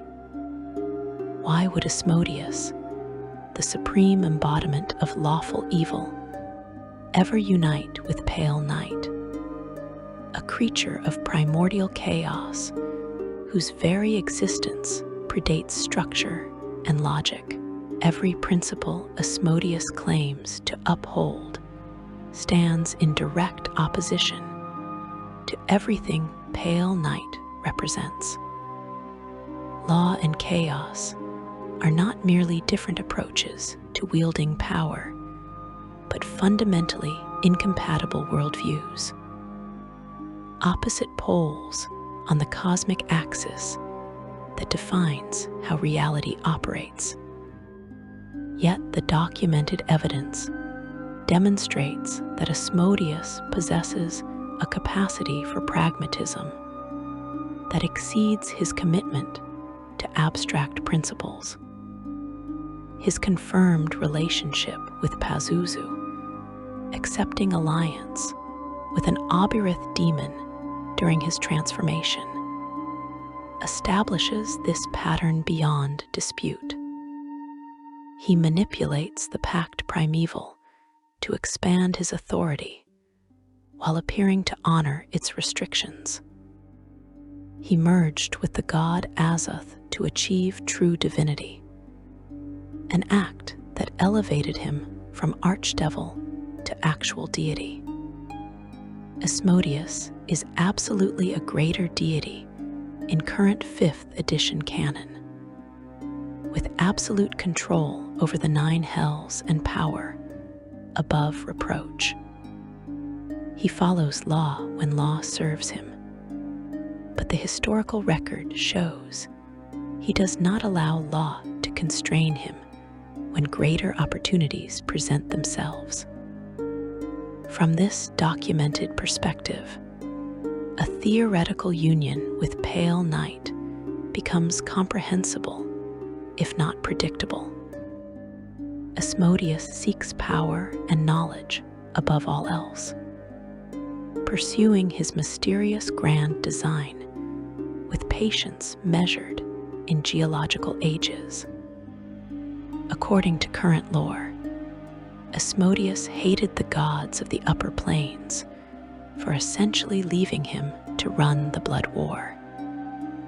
He and his devils alone, saddled with the dirty work of keeping them and the multiverse safe from the demons.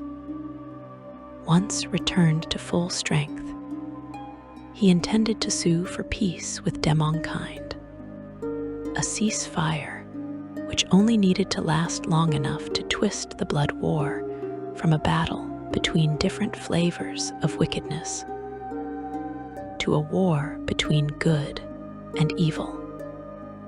This documented strategic thinking reveals a mind that operates across eternities, positioning pieces for endgames that will not arrive for ages uncounted. Pale Night possesses knowledge that Asmodeus cannot obtain through any other means, secrets from before the current cosmic order, understanding of how reality was constructed and where its hidden weaknesses lie. She remembers the time when the Obiriths ruled supreme, when the multiverse looked fundamentally different than it does in the current age.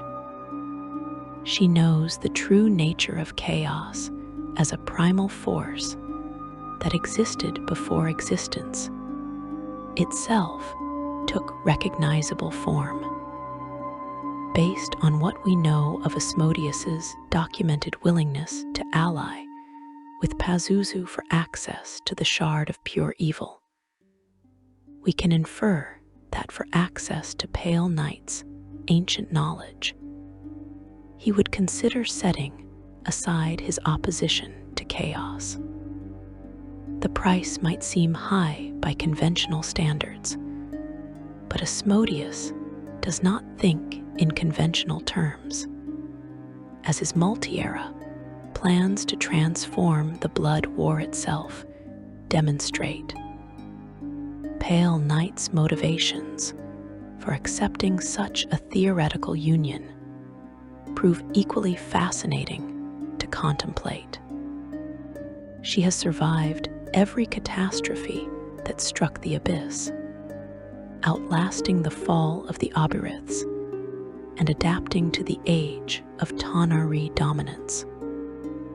Her survival strategy clearly includes flexibility. as evidenced by her strong alliance with Baphomet, despite their different natures. Based on her documented pattern of long-term strategic thinking, such as her eternal torment of the Eladrin children in Androlin, we can assume she would recognize the value of offspring who combine her chaotic power with infernal discipline. Graz'zt exemplifies this possibility perfectly. A demon lord who rules 3 layers of the abyss through methods that incorporate both demonic ferocity and devilish planning. But Pale Night's goals likely extend beyond simple reproduction, based on what scholars observe of her behavior. She operates according to motivations so alien that mortal minds cannot fully grasp them. Her thoughts, following patterns shaped by existence outside the current reality. This interpretation could imply she saw in a theoretical union with Asmodeus an opportunity to corrupt law itself, to plant seeds of chaos within the most perfect bastion of order in the multiverse. Perhaps she pursued some incomprehensible Abirith agenda, working toward goals set before the gods drew their first breath. Perhaps she simply recognized a kindred spirit in Asmodeus, another ancient survivor who understands that ideology means nothing compared to endurance and adaptation. The purpose behind their potential offspring, particularly Graz'zt, opens another avenue of speculation. If the Dark Prince truly carries the blood of both devil and demon, what role was he meant to play in the cosmic drama? His conquest of Azagrat and his position as one of the most powerful demon lords suggests he has exceeded whatever expectations his theoretical parents might have held, carving out his own destiny rather than serving as a mere pawn in their schemes. Yet based on the documented strategic thinking of both Asmodeus and Pale Night, you cannot escape the possibility that his very independence might itself be part of a deeper plan. Graz'zt operates effectively in both the Abyss and the Nine Hells, maintaining contacts and influence in both realms, a documented fact that sets him apart from other demon lords. He serves as a potential bridge between the two great powers of the lower planes, a living connection through which information, resources, and influence could flow.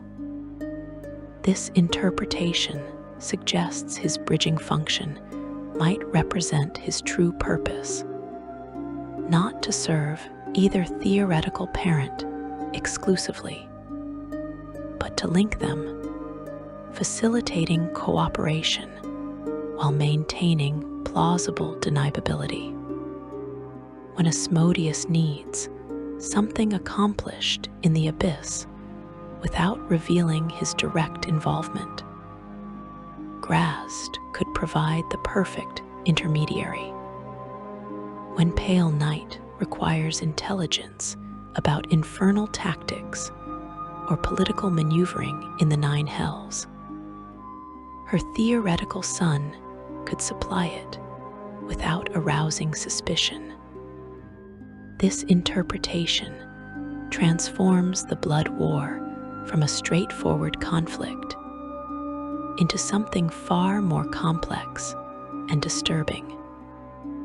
The documented fact that beings as powerful as Asmodeus maintain relationships with Abiriths like Pazuzu despite their supposed opposition, suggests that cooperation at the highest levels already exists.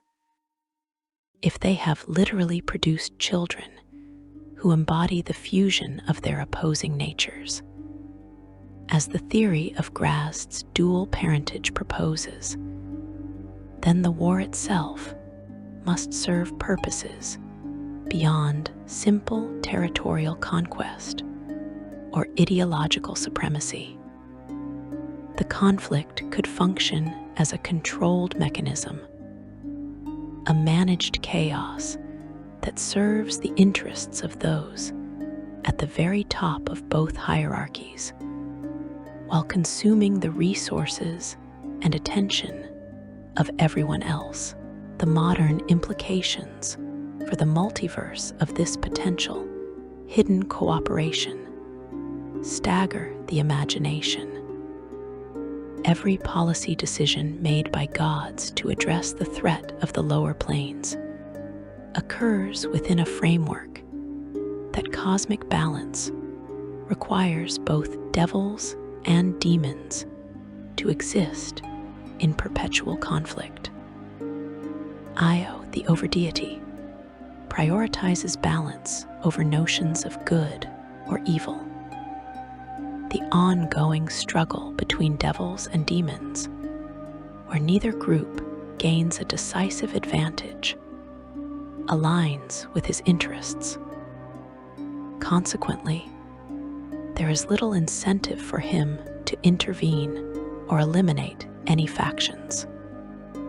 A useful analogy is to view Io as maintaining a scenario filled with balanced challenges, ensuring neither side achieves total victory.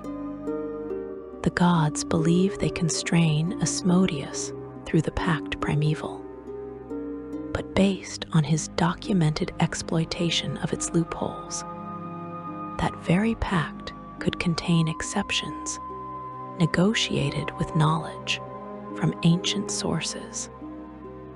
The demon lords battle each other for supremacy in the abyss, but based on Pale Night's documented survival strategies. She could ensure they never unite effectively enough to threaten her position or disrupt larger schemes. Mortal heroes who venture into the lower planes to combat evil, who risk their souls to strike blows against demon lords or archdevils, might be removing pieces from the board that were meant to be sacrificed, fulfilling roles written into scripts composed before their grandparents' grandparents were born. Though this interpretation remains speculative, yet this interpretation, as compelling as it proves based on the documented patterns, may itself be incomplete. You must consider the possibility that even Asmodeus and Pale Night, for all their power and ancient knowledge, do not control everything. The multiverse is vast beyond mortal comprehension, containing forces and entities that dwarf even demon lords and archdevils. The gods themselves, particularly overgods like Io, who oversee the entire divine order, wield power that makes even Asmodeus seem limited by comparison. The Lady of Pain in Sigil demonstrates authority so absolute that demon lords and archdevils fear to challenge her. The far realm presses against the boundaries of reality, threatening to dissolve everything into impossible chaos that would destroy both the 9 hells and the abyss, along with everything else. Within this larger context, a theoretical alliance between Asmodeus and Pale Night might represent not arrogance, but a survival strategy, not a scheme to control the multiverse, but an attempt to endure forces beyond their understanding. Based on the documented history of the Obirith Fall and the Eladrin Crusade, both entities have experience with existential threats. This could imply they recognize dangers that others cannot perceive, threats that would destroy them unless they set aside their opposition and cooperated. Perhaps the blood war itself serves as a defense mechanism, a way to keep their respective populations militarized and battle-ready for a conflict that has not yet begun, an enemy that has not yet revealed itself. Though this theory lacks direct evidence, the question of whether Graz't's existence truly bridges demon and devil carries profound implications for the future of the lower planes. The confirmed fact that he transformed from devil to demon proves the boundary is permeable. If a hybrid can be created through this or other means, if the fundamental boundary between lawful evil and chaotic evil proves crossable, then what prevents the emergence of other such beings? Could there be more theoretical children of Asmodeus and Pale Night, siblings to Graz'zt who operate in different layers or pursue different agendas? Could other archdevils and demon lords follow this precedent, creating their own hybrid offspring to serve as bridges between the realms? The potential for such proliferation frightens even those who study evil from a safe distance. The current system, with its clear division between devils and demons, provides a framework that allows the forces of good to understand and counter their enemies. Devils can be predicted through understanding their commitment to hierarchy and contracts. Demons can be anticipated through recognizing their chaotic nature and tendency toward destruction. But hybrids like Graz'zt defy these categories, requiring entirely new tactical and strategic approaches based on their documented, unusual characteristics. An army of such beings, combining the worst aspects of both demonic and infernal evil, could pose a threat that the current cosmic order cannot adequately address. The unknowable nature of ancient cosmic agreements represents perhaps the most frustrating aspect of this entire mystery. You have glimpsed fragments of the truth through documented historical facts, seen shadows of the larger pattern through established relationships like that between Asmodeus and Pazuzu. But the complete picture remains forever beyond reach.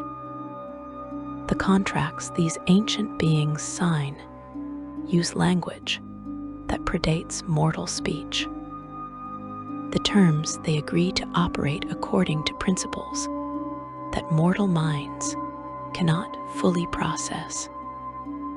Asmodeus has negotiated the pact primeval with the gods themselves, a contract so complex and comprehensive that it governs the fundamental relationship between the 9 hells and the rest of the multiverse.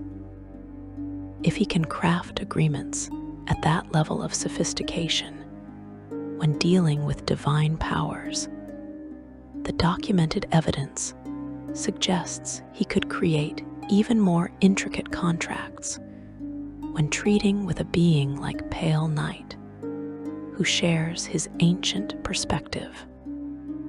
The theoretical contract between them, if such a document exists, might contain clauses and provisions that will not activate for millions of years. Contingencies that depend on events that have not yet occurred. Pale Night, for her part, exists so far outside normal frameworks of understanding that the very concept of a contract might mean something different when she engages with it. The documented fact that reality itself forces her to hide her true form beneath a veil speaks to how alien her nature truly is. Does she honor agreements because she values the principle of keeping one's word, or because the specific terms serve her purposes, or because her alien mind processes obligation in ways that have nothing to do with honor or advantage? You cannot know with certainty, and this uncertainty makes every apparent truth about her questionable. The ultimate purposes of both Asmodeus and Pale Night remain hidden behind veils of secrecy and misdirection that may never be lifted. Asmodeus claims to serve law and to fulfill the role assigned to him by the pact primeval, but his documented actions consistently expand his power and authority, suggesting his true goal involves nothing less than complete domination. He consumed a god to achieve divinity, demonstrating willingness to commit cosmic-scale atrocities when opportunity presents itself. He plans to transform the blood war itself from a conflict between law and chaos into a war between good and evil, with the ultimate goal of ruining the celestial realms. What will he do when he has consolidated enough power to challenge the gods themselves? What happens when the Lord of the Nine decides that the pact primeval has served its purpose and can be discarded or renegotiated under threat of force? Pale Night's purposes prove even more opaque based on available documentation. As an Obirith, she comes from outside the current reality, possibly from a universe that the Obiriths themselves destroyed before arriving in this one. The question of whether she works toward recreating that lost realm or seeks to corrupt this reality into a reflection of whatever existed before remains unanswered. Does she pursue goals so alien that describing them would require concepts that do not exist in any mortal or immortal language? The veil that shrouds her physical form serves equally well as a metaphor for the veil that conceals her true intentions.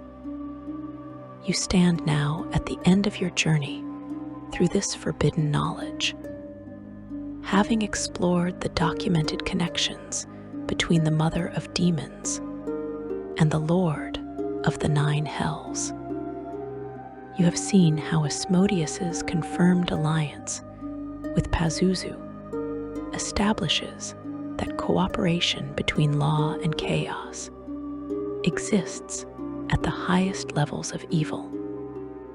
You have witnessed how Graz'zt's confirmed devil origins combined with theoretical demonic parentage suggest the possibility of offspring who bridge the divide between these supposedly opposed forces. you have contemplated the mysteries that surround them, questions that may never receive definitive answers, because the truth exists beyond the capacity of mortal or immortal minds to fully comprehend. What can you take from this exploration into darkness? What lessons emerge from studying beings so powerful and so ancient that they remember ages before mortal time began? Perhaps the most important realization is that evil operates on scales and through mechanisms that simple heroism cannot address. The comfortable narratives of good triumphing over evil break down when confronted with entities like Asmodeus and Pale Night, who have survived for eons by adapting to every challenge, by thinking in terms of eternities rather than mortal lifespans, by setting aside ideology when pragmatism demands it. The documented evidence shows they cooperate when cooperation serves them, as proven by Asmodeus's relationship with Pazuzu. Theoretical interpretations suggest they might maintain their supposed opposition while pursuing shared goals through hidden channels. They create beings like Graz'zt, who embody contradictions that should not be possible, a confirmed devil who became a demon lord.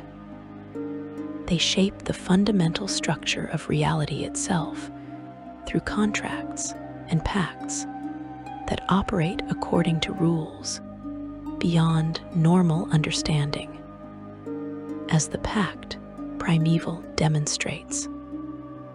And they do all of this while maintaining the appearance of being constrained by their respective natures, when the historical record suggests they have transcended such limitations. The multiverse continues to turn, the blood war rages on, and mortals live and die, believing they understand the nature of good and evil. But beneath the surface, in the depths where ancient powers move according to their inscrutable designs, the true nature of evil reveals itself as something far more complex and terrifying than simple opposition to good. It is patient where you expect urgency, as Asmodeus's documented multi-era plans prove. It is cooperative where you anticipate conflict, as the Pazuzu alliance demonstrates. It is flexible where you assume rigidity, as both entities' survival strategies confirm. It adapts and endures. It learns and evolves. And it operates according to timescales that make the rise and fall of civilizations seem like the flickering of candles in an eternal night. The veil that conceals Pale Night's true form will never be lifted, not completely, not in any way that leaves the viewer sane and whole, as documented accounts of those who tried confirm. The depths of Asmodeus's schemes will never be fully revealed, their ultimate purposes remaining hidden until the moment they reach fruition, if that moment ever comes.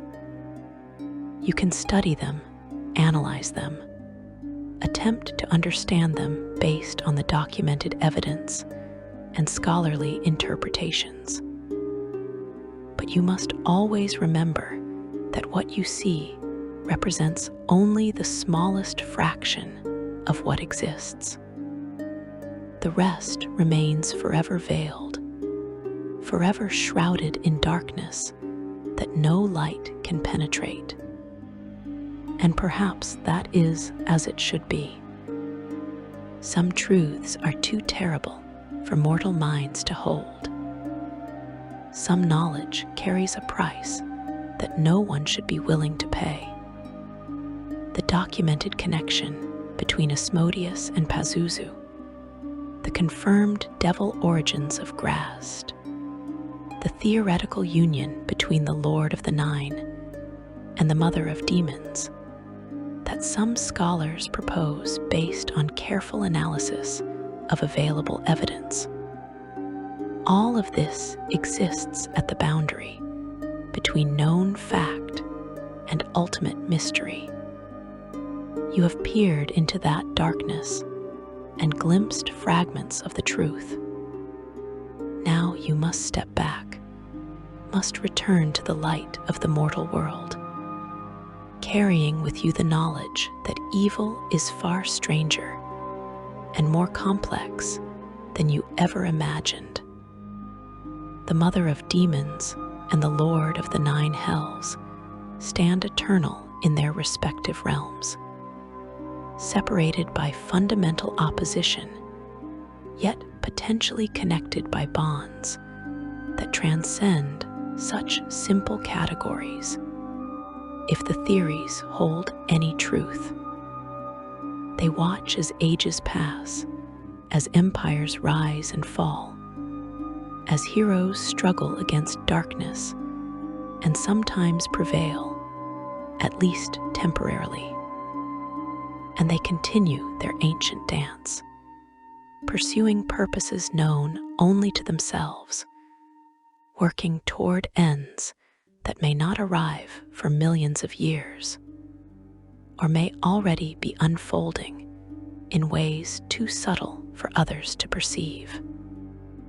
You have walked through their domains in thought, have contemplated their documented natures and their theoretical connection. The journey has changed you in ways you may not yet realize. Knowledge of this depth, exposure to truths this profound, leaves marks on the soul that never fully fade. But such is the price of seeking forbidden lore, of delving into mysteries that were meant to remain hidden. You have paid that price, and now you carry the burden of understanding just how vast and how terrible the darkness truly is. If you found value in this exploration of the shadowed corners of existence, if this deep dive into the lore of Pale Night and Asmodeus satisfied your hunger for forbidden knowledge, I invite you to like this video and subscribe to the channel. There are countless more mysteries waiting to be explored, endless depths of lore yet to be plumbed. Together, we can continue this journey into the darkness, uncovering the secrets that lurk in the forgotten corners of the multiverse, one whispered truth at a time.